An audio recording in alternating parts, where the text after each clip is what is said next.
Hey everybody, this is your buddy Jim and my buddy Ange leading the way here. It is Halloween night. Not Halloween Eve, but Halloween night. I'm going to take you down the path that leads us up to the Union Cemetery here. It is right behind my house, not a quarter mile behind it. That's where we are heading right now. This is going to be my base. So my base recording is what I meant. So it should be interesting. I'm going to show you a few of the cool headstones. This is when I say Union Cemetery. By the way, I just learned from my newest friend Ryan, Misha, I think that's his last name. I hope I didn't mispronounce that, Ryan. Anyway, he's also an alum of Potsdam and one of the local experts around here on paranormal activity. Yikes. So we're heading up through some brush, but it's right over this ridge. There we go. Yank me up, Ange. There we go. So you see it sits on the top of that hill there.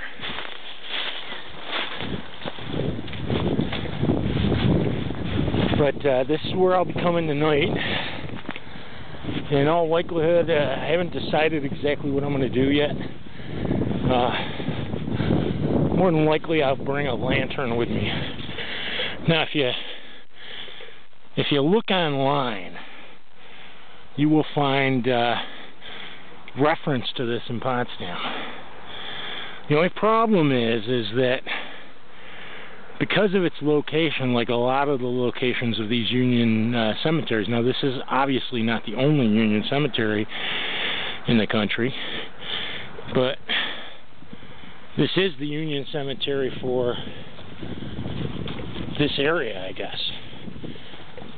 And what that means is it's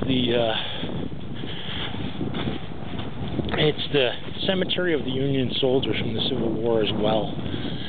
Now, at least I think that's what it means. Ryan can correct me if I'm wrong. You see, this is left open all the time, which is kind of sad, but it is what it is. And I like to greet the deceased when I walk in here now. Okay, everybody, I hope it's okay. I'm coming in. Again. Here you go, Ange. Take off. So, this is where I'll be spending a little of my time here tonight. If you have any problems with me being in here, please let me know by making some kind of a sound. I know this morning I heard a loud noise. So for any of my friends that are in the military or are veterans, this is Marshall H. Himes, Assistant Surgeon for the 96th Regiment, New York Infantry. He was born on June 6, 1822, and died April 6, 1899, meaning that he was almost 77 years old. But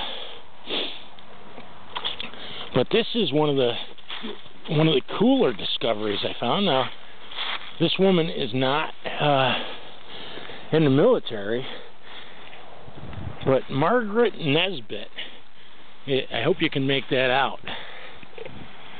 She was actually born on Halloween in 1815, which means today, if it was possible for her to still be alive, today she would be 199 years old. How crazy is that? And there's Joseph Nesbitt. This guy was a dog before his day, even though he only lived to be 66 years old. He married a woman that was 15 years younger than he was, which I'm sure wasn't that uncommon. The funny thing is even back in those days, women were outliving the men. I uncovered a little bit of the date that Margaret died, and it shows it as being April 16th, 1896.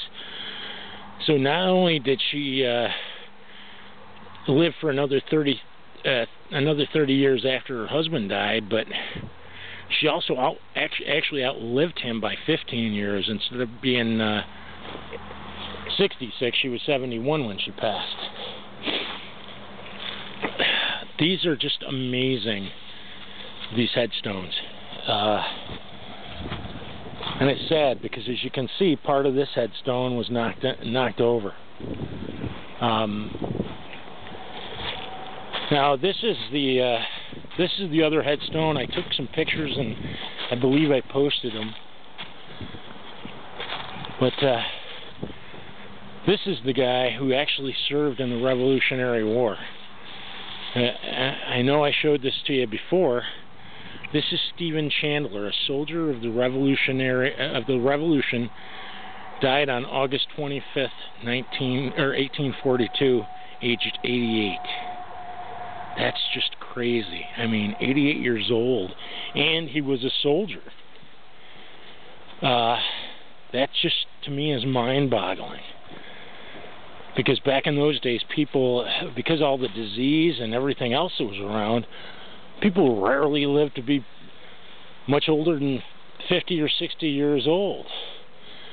And here's George W.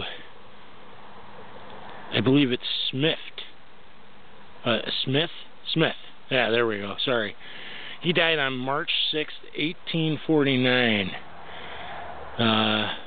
And I believe it looks like he was 16 years and 1 month old. And that's the thing. There were so many diseases in the 17 and 1800s that people just didn't survive. Now, here's one that I found that was kind of interesting. Unfortunately, some butt monkey broke in here and broke the damn thing apart. But now, if you can, I'm going to try to get in a little closer to this. If you notice, in the top there's a hand pointing, with a finger pointing up. I am assuming that that was to help them get to heaven, or to say that they were actually going to heaven. Now, from what I can understand, there are well over 100 souls born here, or buried here. I believe it's somewhere in the neighborhood of actually more like 200. Unfortunately, because of geological evolution, a lot of these stones are buried, and between the geological evolution and asshats that come in here and knock these stones over. This guy, Henry Heaton. It's hard to even make out the day that he died, but it looks like he was born on January 28th or 23rd, 1850. Hard to make out the day that he died, though. Now, the last headstone I left you with, I'll get to before I leave here. Lydia, wife of Newell Farmer, 1800 to 1875. Now, she lived a long time. My gosh, 75 years there. Daniel Morgan died. Hey, jeez. Apparently Halloween's a good day to die. I didn't even notice this one before. He died on Halloween, 1858. Somebody do the math for me on that one. I'm not too sure what it is.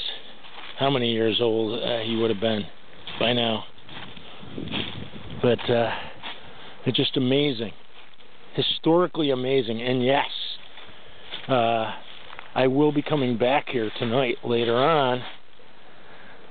Now here's a typical one. Esther Morgan. She lived to be 44 years and maybe 2 months, I believe.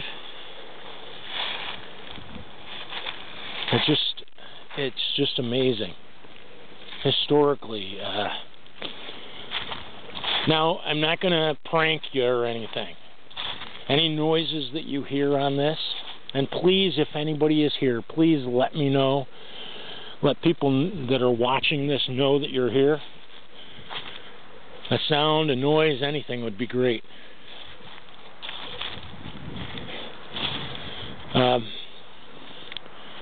This is kind of an interesting one. I like the name. Esther H., wife of Albert R. Foote. Died February 24th, 1861, age 22. That's pretty sad. To only live 22 years. I mean, but then again, who knows? Maybe dying that young wasn't a horrible thing. Wow, I didn't notice this one. Apparently, Julie, I think that's right. I apologize, Julie. I apologize, Ms. or Mr. Shaw. This person lived to be 90 years old. Died March 22nd, 1844. 90 years old. Wow. And here's another one. In memory of... I can't read it. Looks like Shaw. Yeah, I can't tell if it's a male or a female. December 28th, 1822 is the date of their death, I believe. So now here's the, I'm coming up on the headstone. Don't piss on anybody, Ange, please. I don't want to make anybody mad here. Here's the headstone that caught me the last time. This is S. Hemingway. He died on June 11th, 1885 at 73 years old. Now his wife, Eunice Hemingway, let's just make sure I got that all in.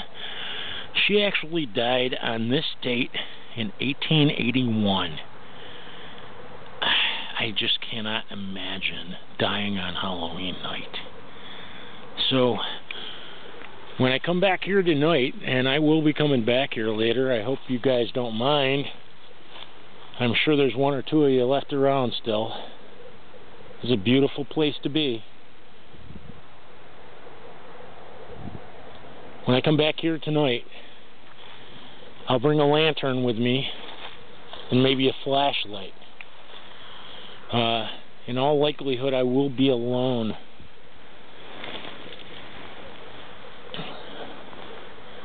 So, whatever happens, though, I'll record it on digital. Now, here's another one of those headstones with the finger straight up. Can you see that? It's pointing up. I am going to assume that the reason why it was pointing up was they were trying to say that that's where they were going to go, is up as opposed to down. And here's one for Christina, May 4th, 1787. Oh, she was born on that day. No way of telling when she died because it's buried now. There are some really amazing headstones in here, though. I apologize if I seem to be preoccupied with death. That's not my intent. But when I was growing up, nobody believed me that my parents' house was haunted. But I knew it was. I knew there were spirits, and there were at least one. I occasionally would hear giggling and footsteps coming down the stairs from the attic, and it used to freak me right out. Because in my family, hardcore Roman Catholics believed that spirits were all demons, and I do not believe that. I do not believe what my mom said, what my parents believed. I don't know, maybe my dad didn't believe that. But I definitely got the feeling that, or the impression, from my mom that spirits of human spirits were all evil, and I just don't believe it. I think that unfortunately some people, when they pass, for whatever reason, they don't believe that they can transubstantiate, or maybe they were holding on to something here on earth, or maybe when they died they were killed in some malicious way that was never understood or never investigated. And I feel really sad for these people, for these souls, because that's what they are. They're people. We are all made up of both energy and matter. And anybody that knows the basic laws of thermodynamics will tell you, energy and matter can neither be created nor destroyed, only transferred or transformed. And what that means, besides the fact that that means that all the energy and all the matter that exists in the universe today has existed since the beginning of time, it also means that as human beings, we are made up of both of these components, both energy and matter. And being that we're made up of both energy and matter, when we die, our matter, our flesh, gets transformed back into the earth, because that's what happens. But our energy, this awareness energy, this awareness of self, that is our soul. That cannot be denied. Science has proven beyond a shadow of a doubt that energy either must be transformed into another form of energy or transferred into another container.